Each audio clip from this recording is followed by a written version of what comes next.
Paulo. Pode aproximar? O microfone agora é todo seu. E o horário, com um dos representantes da convenção aqui, quem diz é você. E a igreja recebe em nome de Jesus. Amém, irmãos? Amém. Pastor, eu quero saudar a igreja com a paz do Senhor. Amém.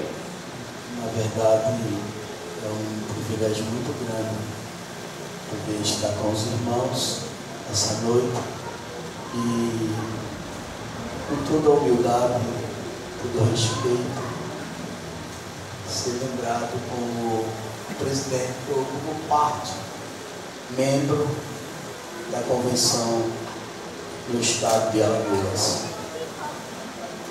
O importante para mim é ser servo do Senhor, irmãos. Para mim é uma honra muito grande. Então eu quero agradecer já tudo que fizeram por mim, pastor Edivaldo, Manuel, sua família, o carinho que tem nos transmitido. Receba toda a minha gratidão em nome do Senhor. Fico muito feliz em estar com vocês e ser abençoado por vocês. Na verdade, a gente nunca tem aquela posição de imaginar que nós estamos ensinando os irmãos. É o inverso, irmãos. Nós estamos aqui aprendendo com vocês. Deus tem nos abençoado através da vida da igreja aqui em Arapiraca. Muito obrigado, irmão, pelo carinho e fica a minha gratidão. Até também minha esposa tem saudades, gostaria de estar conosco nessa noite. Eu creio que foi o ano passado, foi retrasado que nós estivemos aqui e ela saiu daqui muito abençoada pelo convívio, pelo ambiente, pelo relacionamento que teve com a igreja. E eu gostaria de estar aqui, mas há pouco instante entramos em contato. Ela está cuidando da minha filha, que recentemente, sábado, teve criança e eu sou vovô. Amém? Vovô, glória a Deus, né? Amém? Eu quero pedir que vocês tomem assento, por favor. Obrigado pela atenção. Agora, queridos, eu estava ali sentado e de manhã eu pensei, a gente pensa, e a gente pensa e pensa muito, e às vezes a gente pensa em nosso pensamento, imaginamos até que é de Deus, pode até não ser de Deus, porque quando muda, Deus muda, e aí a gente vai entender a direção de Deus. E eu sentado ali, me veio no coração uma experiência que Paulo falou, que ele teve, que ele chamou de visão celestial. Ele chamou de visão celestial.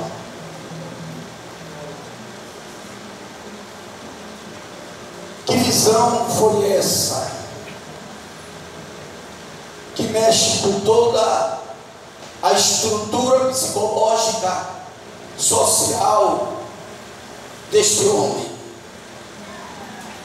Que visão foi essa? Que esse homem deixa de ser perseguidor e passa a ser perseguido. Que visão, igreja? Ele chama visão celestial, que muda toda a história da vida do homem. Que visão esse homem teve que o quebranta a tal ponto dele dizer que aquilo que era glorioso no sentido humano, no sentido natural, aquilo que era bom, que era especial, Ele disse que passa a não ter mais sentido nenhum. E ele sai de uma posição aqui no mundo, uma posição de destaque, todos nós sabemos, segundo o seu currículo, um homem extremamente inteligente. Dentre essa gama de homens inteligentes, poucos chegam na Grécia em Atena e faz silenciar os filósofos gregos. Que visão é essa? Que mexe na estrutura do homem, que muda a sua maneira de ser, que o faz um homem apaixonado, que muda completamente de um polo para outro polo a sua visão, levando a ser o maior modelo de seguidor na história do cristianismo. Que visão foi essa? Que visão foi essa que impacta o homem de tal forma que ele chega a dizer: já sei viver, aleluias, em toda e qualquer situação. Será que eu teria hoje a oportunidade de comunicar a vocês essa visão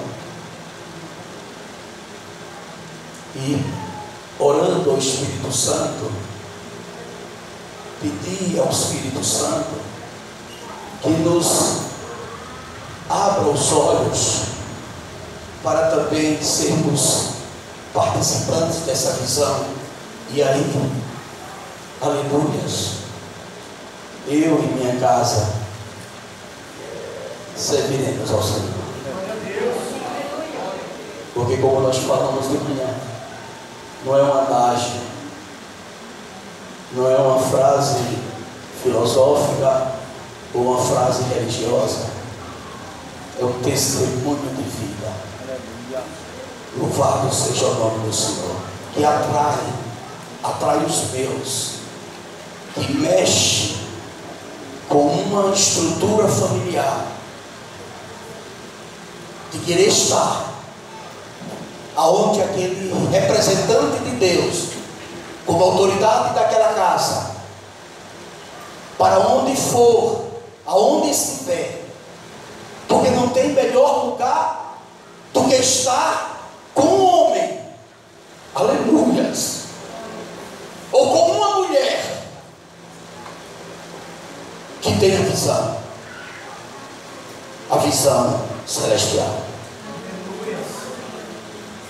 Porque tem amor, manifesta amor. Porque tem perdão, manifesta perdão. Porque é humilde, manifesta humildade. Porque cuida, porque protege, porque serve, porque dá. Porque é esse canal transmissor da vida de Deus, a sua casa, na sua escola, no seu trabalho, na sua igreja. Ele é esse homem que diz: eu e minha casa serviremos ao Senhor.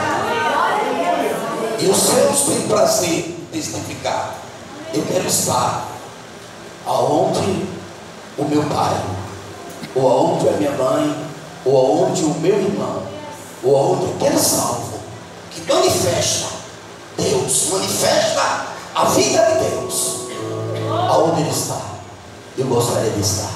Por esta razão foi que Josué disse: eu e minha casa serviremos ao Senhor. Aleluia, irmãos. Que visão é essa, irmãos? Que visão celestial? Ele está diante do rei Agripa, pastor Edivaldo, e ele chega no seu testemunho e diz: ó rei Agripa, eu não fui desobediente à visão celestial. Que visão foi essa que esse homem teve, que o atrai de tal forma que faz dele uma realidade na expectativa de Deus, e ele não abre mão mesmo com dor, com sofrimento, com lutas e com perseguições. Um homem, irmãos, que segundo as Escrituras Sagradas, presta atenção a esse texto, 2 Coríntios 11 diz: 5 vezes recebi dos judeus uma quarentena de açoites menor. Fui 3 vezes fustigado com vara, uma vez apedrejado, em refúgio 3 vezes, ou em refúgio, naufrágio 3 vezes. Uma noite e um dia passei na voragem do mar, em jornadas muitas vezes, em perigos de rios, em perigos de salteadores, em perigos entre patrícios, em perigos entre gentios, em perigos da cidade, em perigos do campo, no deserto, em perigos do mar, em perigos entre falsos irmãos, em trabalhos e fadiga, em vigília muitas vezes, em fome e sede, em jejum muitas vezes, em frio e nudez. Que visão foi essa, irmão?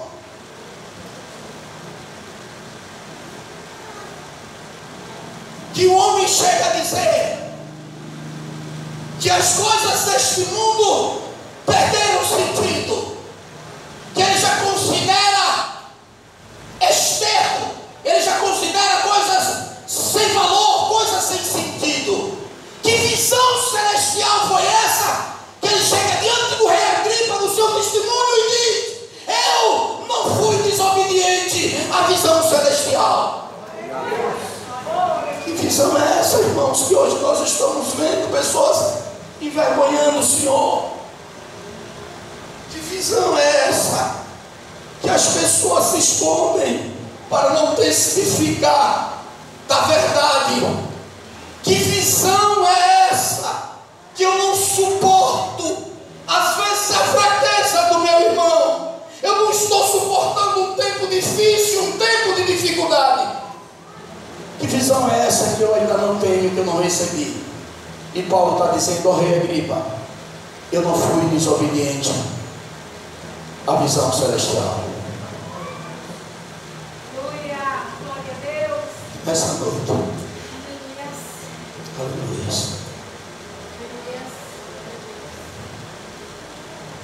o Senhor mexa comigo, o Senhor impacte a minha vida, o Senhor me faça ter, de fato, um encontro, que toda a história da minha vida seja movida por esta visão. Que visão é essa, irmãos? Que visão é esta? A Bíblia diz que o grande perseguidor participou da morte de Estevão,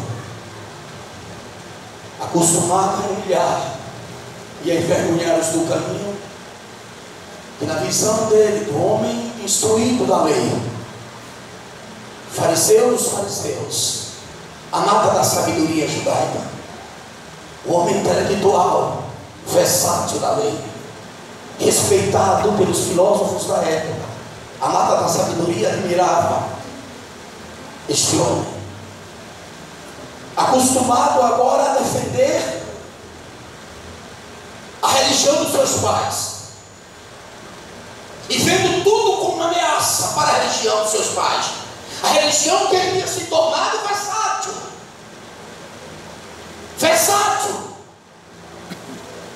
que ele tinha se tornado doutor, que tinha na sua mente, no seu coração, as condições necessárias para debater, discutir e dar prova da religião que ele defendia, que faz com que ele agora seja levado a ver um novo surgimento como ameaça para a religião dos seus pais.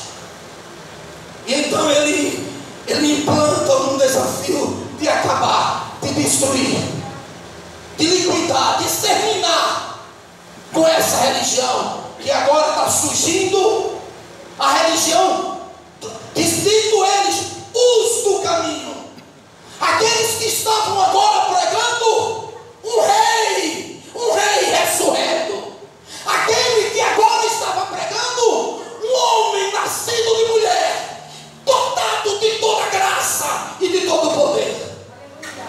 E ele tenta acabar com essa religião. A visão. 2 princípios que eu não posso esquecer. E se eu não ver esses 2 princípios na visão que mexeu com ele, eu ainda estou precisando de compreender a visão celestial.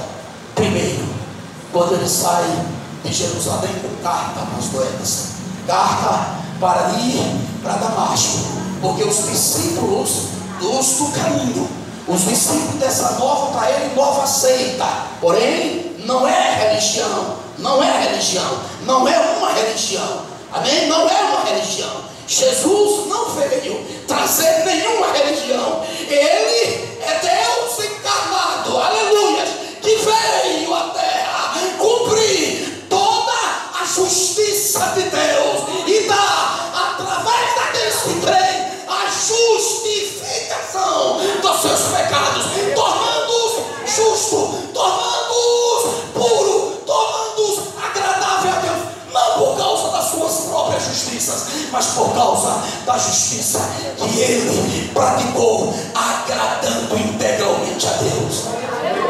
Pela sua salva de palmas.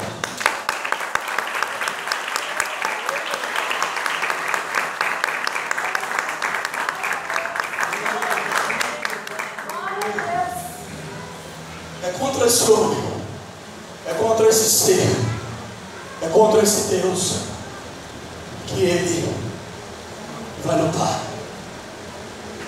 De repente, a palavra é: eu não fui desobediente à visão celestial. Que visão é essa? Ele sai de Jerusalém com uma autorização para punir, para envergonhar, para prender ou até matar aqueles que resistirem.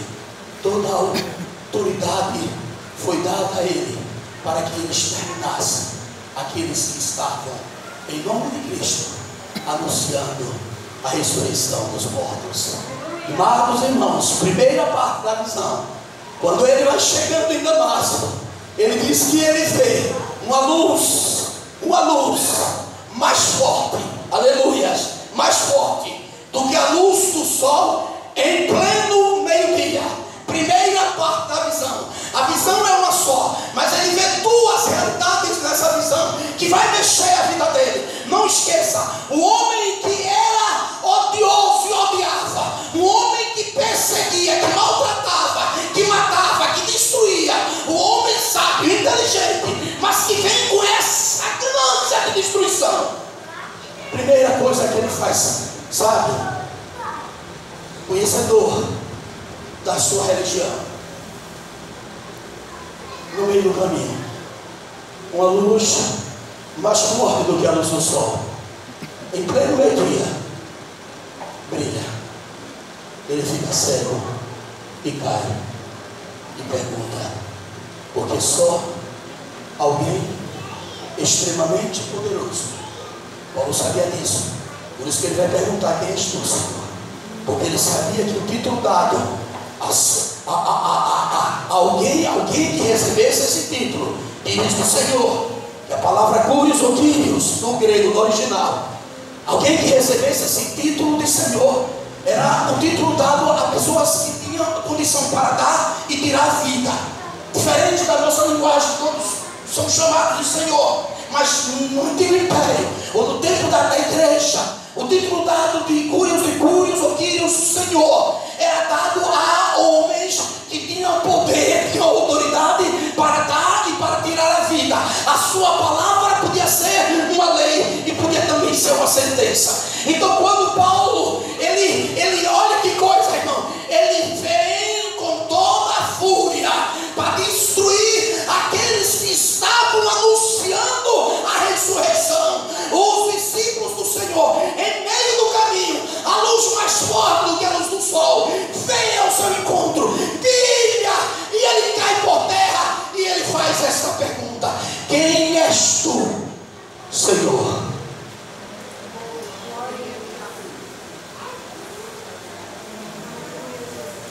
A primeira parte é esta: eu sou.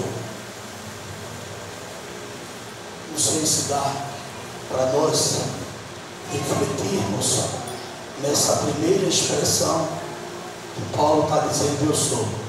Parece-me que ele entende como um conhecedor da lei, como conhecedor da história de Israel. Eu acredito que ele foi arremetido lá para o passado. Eu creio que ele foi arremetido lá para Moisés. E quando Deus chama Moisés e diz: Moisés, vai e diga a Faraó que solte o meu povo. E Moisés sabia, porque tinha conhecimento de quem era Faraó.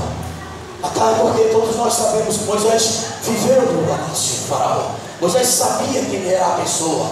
E naquele instante, quando Deus disse: vai e diga a Faraó que solte o meu povo, para que me adore no deserto. Aí Moisés chega e pensa: Senhor, olha, Senhor, o cara lá é forte, ele é Senhor, ele é considerado como Deus, ele tem a palavra de vida e a palavra de morte. Quem é que eu vou dizer que me mandou? Diga que eu sou. Eu sou o que enviei. Olha, irmão, que coisa interessante. Quem és tu? Eu sou Jesus. Ele viu Jesus. Ele viu Deus encarnado. A primeira parte da visão, irmão, a vida desse homem nunca mais vai ser a mesma. Aquele homem, ele tem um encontro. Aleluia, glória a Deus. Ele vai receber uma visão. Essa visão vai alterar a sua alma, composta de pensamento, de emoções e de vontade. Essa visão vai alterar toda a sua expectativa. Ele vai deixar de ser perseguidor para ser perseguido. Ele vai deixar de odiar para amar. Ele tem um encontro com o Senhor. Ele vê Jesus. Ele se encontra com Deus. Deus Filho, Deus ressurreto, Yahvé, o único Deus Todo-Poderoso. Eu não fui desobediente à visão celestial. Parece até que às vezes precisa a gente ter uma visão. Como é essa visão, pastor Divaldo? A visão celestial, que ela é o encontro da pessoa, Deus, o Verbo, que se fez carne e habitou entre nós. E diz eles: vimos a sua glória, como a glória do unigênito Pai.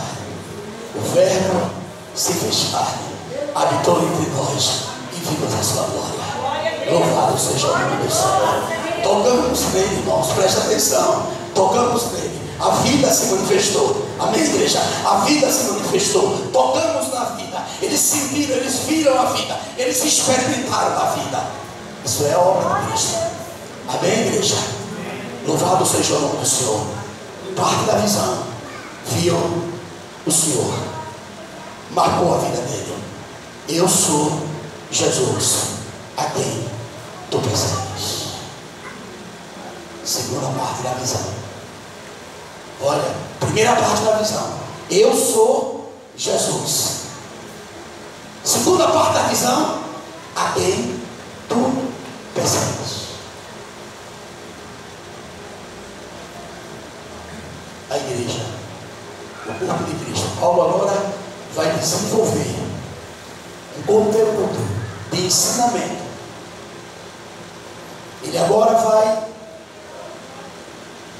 explorar essa visão que ele teve e o mistério que estava oculto diante dos profetas agora foi foi revelado a Paulo, ele passa a ver que aquele povo que estava anunciando a ressurreição em Cristo, ele passa a ver agora que aquele povo que ele ajudou a matar, que ele ajudou a perseguir, que ele ajudou a destruir, envergonhando às vezes em praça pública, ele passa agora a ter a conclusão da visão: Cristo e a igreja. Amém. Amém. Glória a Deus.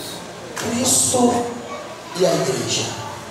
Eu sou Jesus a quem tu persegues. Aleluia. O homem que odiava, ele vai se empenhar agora, porque ele viu, ele teve a noção, ele contemplou quem era aquele povo que ele estava perseguindo. Eu sou Jesus a quem tu persegues. E eu estou falando isso nessa noite porque nós precisamos de ter a visão, porque às vezes conhecemos Jesus, às vezes vivemos uma experiência com Jesus, mas quantas vezes a gente não sabe quem é a igreja? E por não sabermos quem é a igreja, imaginamos que temos autorização para falar o que é da igreja. Por não sabermos quem é a igreja, imaginamos que podemos até criar dificuldades para a igreja, afrontar a igreja, dividir a igreja, falar mal da igreja. Eu sou Jesus a quem tu persegues. Portanto, ó rei Agripa, eu não fui desobediente à visão celestial. Guarda isso no coração, porque Jesus está voltando. Imagine você viver a vida inteira de encontro às verdades espirituais. Porque quantas vezes nos sentamos para falar mal da igreja, e aí nós queremos dizer: eu e minha casa seguimos ao Senhor. Quantas vezes temos a impedulância de imaginar que temos a liberdade, às vezes até de forma sutil. Olha, irmão, eu não vou falar porque é maldade, vou falar porque eu amo, para nós orarmos. Que no intuito muitas vezes não é porque ama, porque quem ama cuida, quem ama preserva, quem ama trata bem, quem ama, irmão, abençoa. Parte da visão, a igreja. Jesus, cabeça da igreja. A igreja, todos os membros da obra O Brasil para Cristo, todos os membros da Igreja Batista, todos os membros da Assembleia de Deus, todos os membros, pastor Lidaldo, os membros que são salvos, os membros que nasceram de novo, que o Espírito Santo introduziu no corpo, que o Espírito Santo fez se tornar parte do corpo de Cristo, igreja. Louvado seja o nome do Senhor. Agora, amados, guarda essa história. Como foi, eu preciso dessa visão. Eu preciso ver Jesus e eu preciso ver a igreja, porque a coisa vai se desenrolar desta forma agora. Olha. Como foi como nos dias de Noé, falei lá em Joaquim Gomes, assim será a vinda do Filho do Homem. Perguntaram os fariseus, olha quem perguntou. Os fariseus se interessaram. Os fariseus se interessaram em saber como era que viria o reino de Deus. E aí, queridos, quantas vezes nós estamos desapercebidos e não nos interessamos por isso? Coisas que dizem ao nosso respeito. Quando será a vinda do reino de Deus? Uma vez que o Senhor disse para nós que Ele não faria nada sem revelar aos seus amigos. Somos amigos do Senhor? Amém, glória a Deus. A igreja é amiga do Senhor? Amém. Então a Bíblia diz que o Senhor já lacrou a sua palavra e abriu ao único povo na terra que tem luz, que tem conhecimento dos mistérios de Deus, é a igreja. Infelizmente somos nós que não buscamos. Mas a verdade é essa: o Senhor abriu já os seus mistérios para a igreja, porque a igreja é o seu corpo. Glória a Deus. Amém, amados? Agora, encerrando, preste atenção a isso. Como foi como nos dias de Noé, assim será a vinda do Filho do Homem. Comiam, bebiam, casavam-se e davam-se em casamento. Nos dias de Noé, não é para nos chamar a atenção, pastor, porque segundo a Bíblia Sagrada, se eu me arremeter para as Escrituras a respeito do dia de Noé, eu vou ver que lá nos dias de Noé a maldade estava demais, sim ou não? O desrespeito a Deus estava demais, as heresias estavam demais, o engano estava demais, a maldade estava demais, sim ou não? Olha, agora o Senhor está dizendo: como foi como nos dias de Noé, assim será a vinda do Filho do Homem. Comiam, bebiam, casavam-se e davam-se em casamento. Mas pastor, não, isso não tem pecado nenhum, né?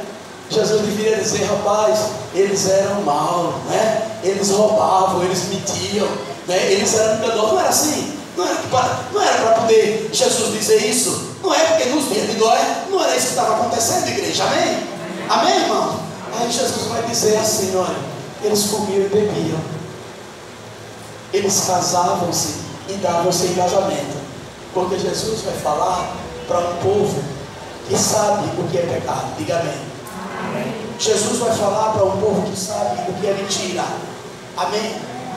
Jesus vai falar para um povo que sabe o que é adultério. Amém. Jesus vai falar para um povo que sabe o que é roubo. Amém.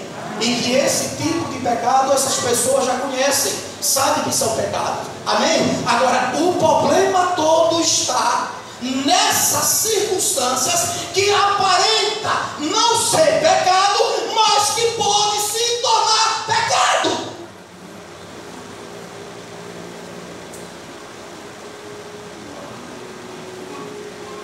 Comer, não tem pecado de glutonaria, né?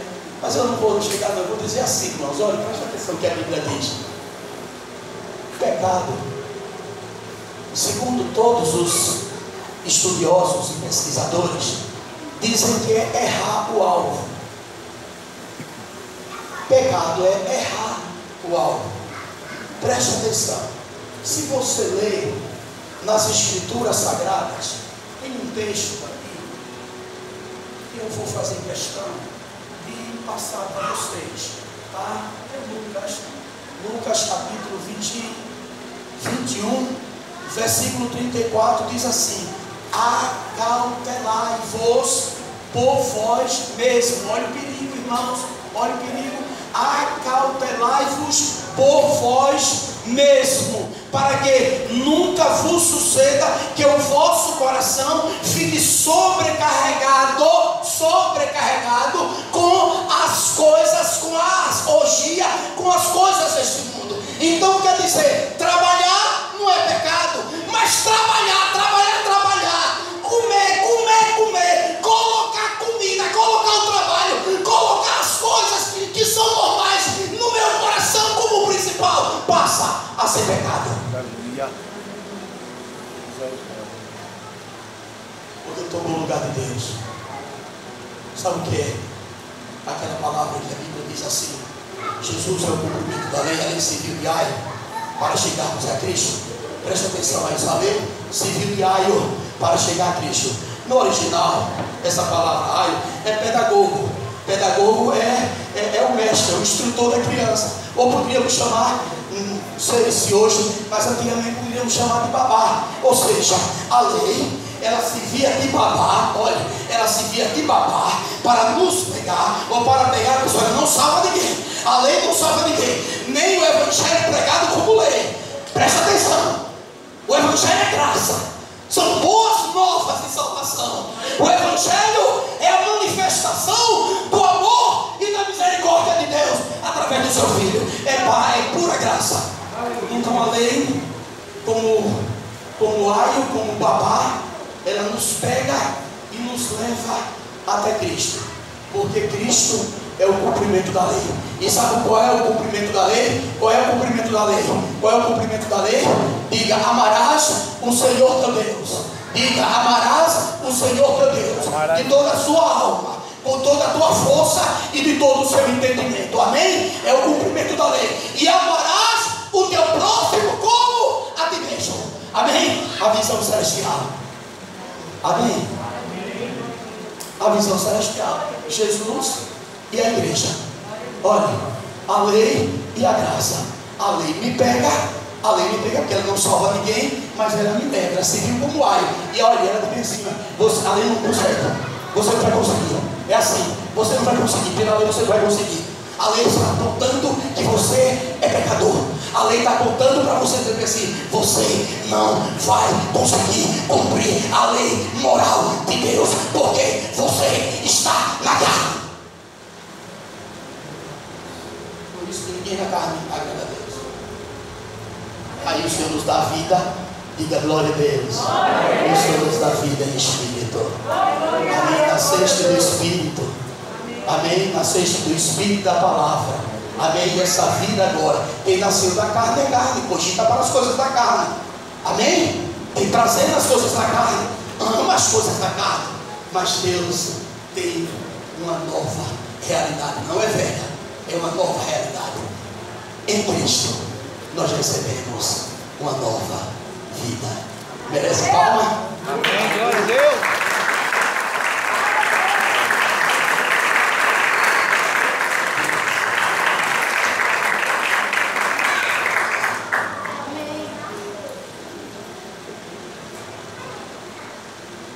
Como foi nos dias de Noé?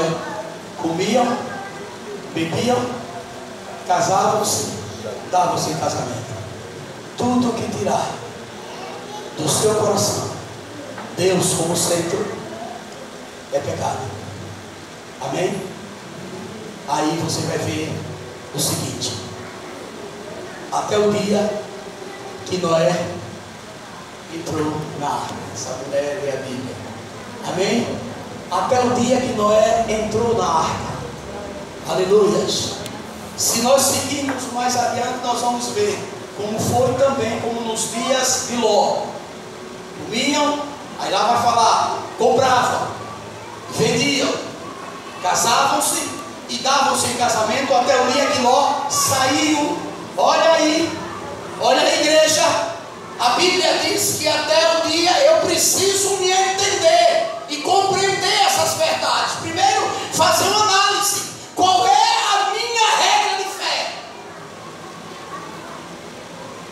A minha fé, a minha salvação está fundamentada em quê?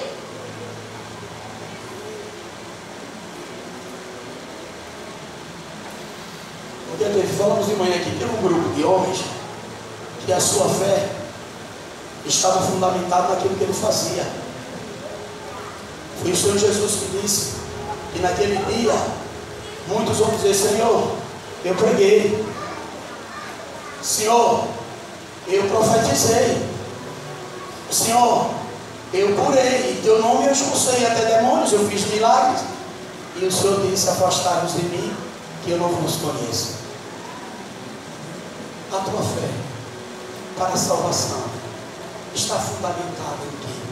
Que você vai dizer assim: o Senhor veio, e é impossível que o Senhor não me leve com Ele, porque Ele me deu uma palavra. Que palavra foi essa que Ele te deu? Que fundamento é esse que você tem, que eu tenho? Que visão é esta?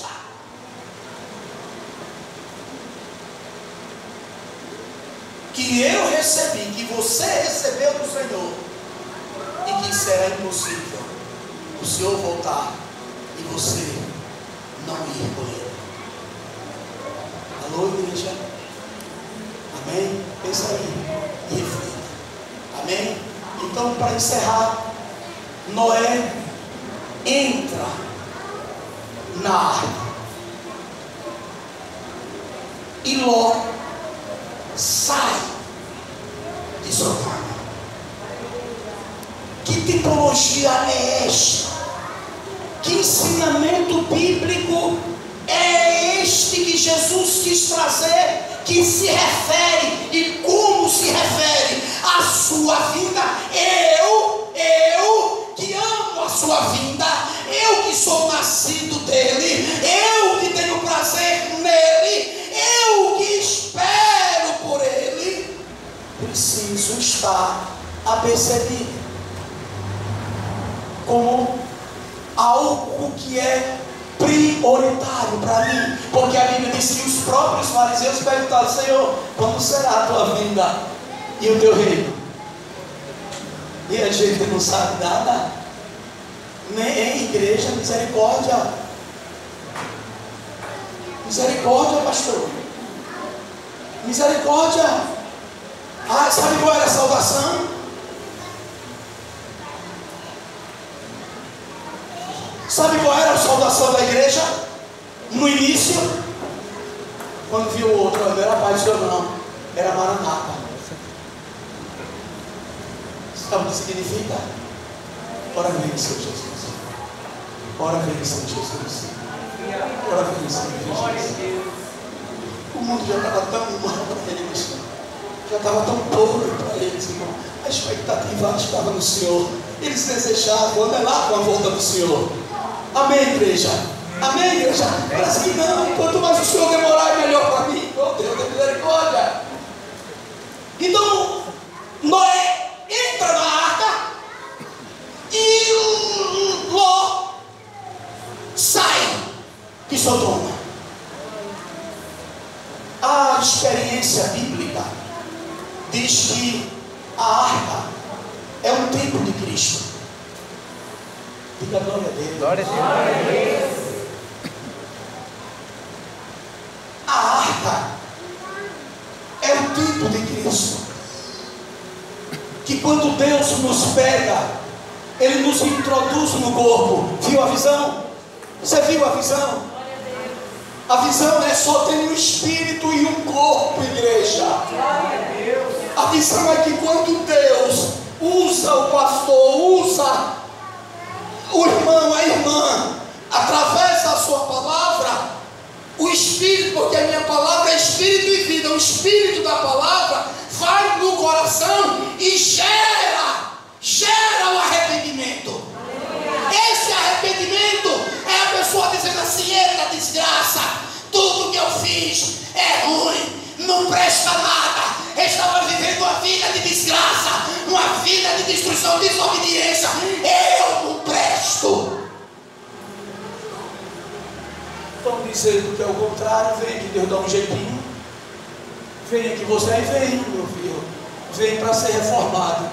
E aí Deus disse: a carne para nada presta. A carne é a carne, esse sistema carnal, essa velha natureza, ela tem pacto, filho, com o pecado. Ela ama pecado, ela ama diabo. Por isso que Deus disse no capítulo 6 de Gênesis, Deus disse bem assim: olha, o meu espírito não contenderá para sempre com o homem, porque o homem é carnal. Por isso que quem anda na carne não agrada a Deus, porque quem anda na carne ama a si mesmo. Quem ama na carne busca os seus interesses, os seus conceitos, não sabe o que é igreja, aí divide, aí cria problema, aí fala mal, aí barbariza e diz que eu amo Jesus. Entende?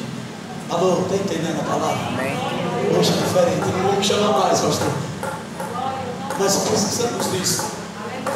Olha a verdade, irmão. Deus nos colocou em Cristo, a visão em Cristo. Sabe por quê, irmão? Porque Cristo cumpriu tudo que agradou a Deus, e mais, toda a ira de Deus que ia ser dispensada sobre Hinaldo, foi lançada sobre o filho. O inferno que seria para mim, o filho paga o preço.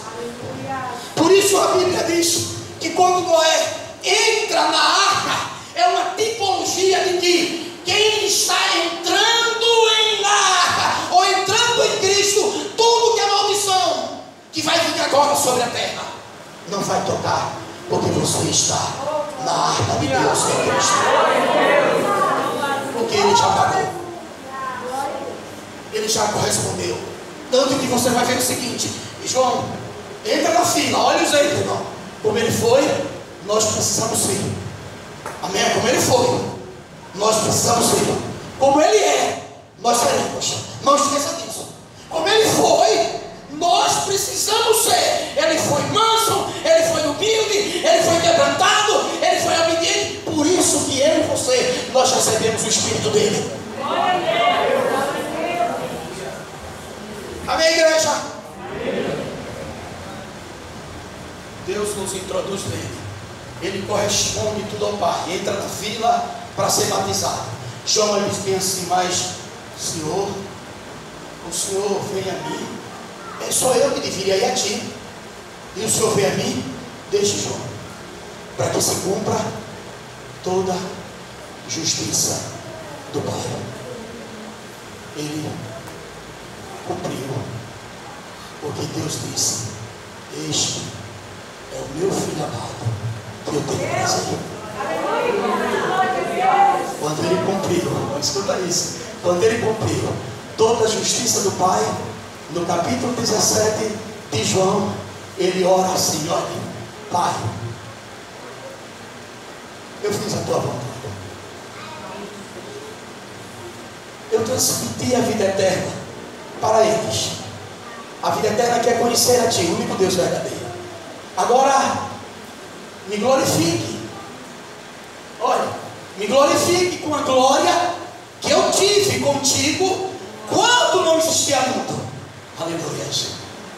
Ele não precisava dizer isso, porque ele, como Deus, ia voltar para o seio do Pai e ele tinha toda a glória. Mas eu preciso entender isso, irmão. Jesus estava ali, 100% Deus e 100% homem, que homem nenhum podia corresponder à justiça e à expectativa de Deus, porque todos pecaram. Jesus ali corresponde toda a justiça. Deus recebe. Por isso que a morte dele foi vicária. Vicária que não teve uma mancha. Se tivesse aí, se Jesus tivesse uma mancha, se Jesus tivesse um pensamento, Manuel, errado, a morte retia ele, porque a morte reteve e retém o que é pecado. O aguilhão do pecado é a morte. Amém? Como ele foi um homem em tudo perfeito, a morte foi um problema, ou ele foi um problema na morte. Vocês estão entendendo? Porque a morte só retém o pecado, quem está em pecado. Jesus morre vicariamente, porque nele não existia nada imperfeito. Ele, como homem, porque todo mundo aqui deve saber, Jesus foi 100% homem e 100% Deus. Ele tinha 100% a natureza humana e 100% a natureza divina. Ele agrada perfeitamente ao Pai. Aí o que acontece? Ele cumpre a justiça de Deus. Aí Deus diz agora bem assim, através da boca do apóstolo Paulo: justificado pela fé. Olha o que é ser salvo: é acreditar que este homem chamado Jesus, o Filho de Deus, ele veio, pagou o preço, satisfez a Deus, e Deus disse: agora eu pego a sua justiça e imputo em alguém. E crê nisso. Isso é salvação pela fé, justificação. É isto que vai ser impossível Deus de não te arrebatar. Aleluia. Glória a Deus. Entrando em Cristo, Glória a Deus. entrando na arca, Noé entra na arca, e eu e você precisamos entrar. Amém? Olha, eu sou a videira verdadeira, meu pai é o agricultor. Quem, estiver em mim, eu estarei nele. E olhe, se eu estiver em Cristo e Cristo estiver em mim, ou as suas palavras estiverem em mim, dá fruto, dá? Amém. Dá fruto? Amém. Que fruto é esse? Fruto da nova vida, fruto do Espírito. Amém? Que está lá em Gálatas 5:22. Amém, irmãos? Então em Cristo nós somos protegidos da ira de Deus que vai vir.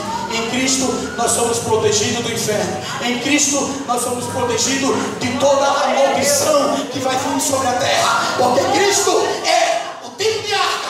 Entrou Noé na arca, mas Ló sai de Sodoma. Sodoma, pastor Edivaldo, é a expressão do mundo. Sodoma é uma realidade mundana. Em Sodoma todo mal, em Sodoma toda corrupção. agrada a Deus. Sodoma é uma realidade, é uma tipologia do mundo. Por isso que Jesus vai dizer: como foi como nos dias de Noé, assim será a vida do Filho do Homem. Olha, entra na arca, Noé. Sai de Sodoma, Noé. Entende?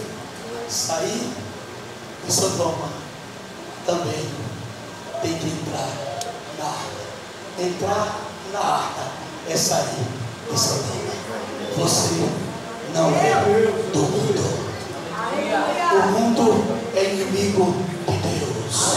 Aquele que se constitui amigo do mundo se torna inimigo de Deus. Sair do mundo, sair de Sodoma é cortar o cordão umbilical com o mundo. Porém, deixa essa palavra, porque existe gente que tem mais amizade com o mundo. Tem muita gente que tem mais afeto com o mundo do que afeto com o reino, com as coisas de Deus. Aí eu deixo isso para você. Jesus vai voltar. Aí você faz esse levantamento. Como é que eu estou? Estou em Cristo? Eu estou nele? A fé funciona nessa realidade? Eu estou fora de Sodoma? Então, eu vou dizer: você tem ou não tem a visão celestial? E aí você vai dar uma salva de palmas para Jesus.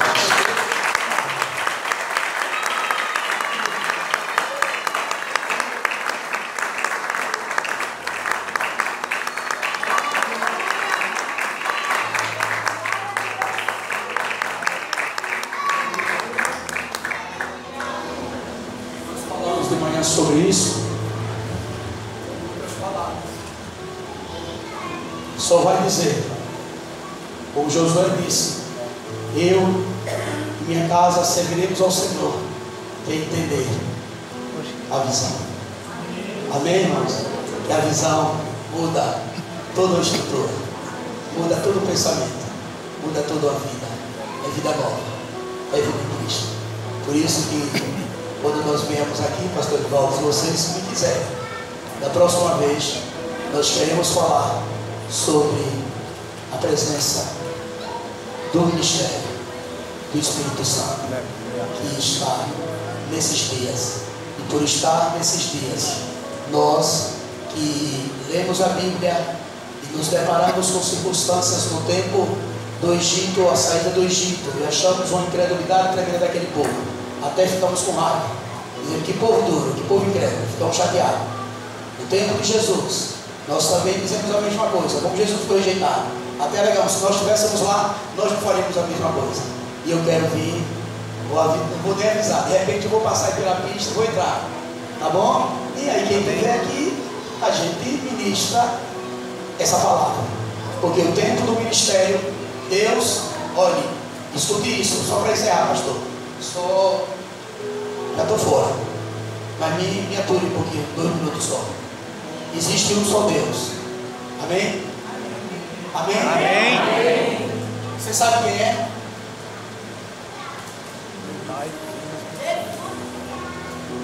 Jesus. Quem é Deus? Porque os muçulmanos ficam um dia lá e morrem por lá. Você e eu vivemos realidades que o Espírito testifica em nós.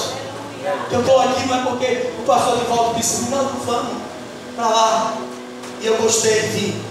Eu estou aqui porque eu fui ouvido pelo testemunho do Espírito Santo da palavra. Então, meu irmão, quem é Deus? Encerrando, eu disse assim: eu estava em casa deitado, pastor Luiz deitado. De repente o Senhor fala comigo: quem eu sou para você? Eu disse: o Senhor é Deus. Sim. Deus? Sim, Deus. Sim, filho, eu sou pedra. Eu digo: Deus, eu sou fogo. Eu digo: não é Deus. Sim, filho, eu sou um vento manso. Não é Deus. O Senhor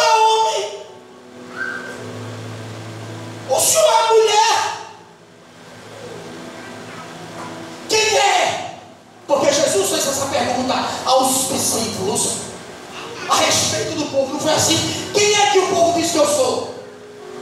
E a resposta do povo não foi uma resposta lógica, fundamentada, correta.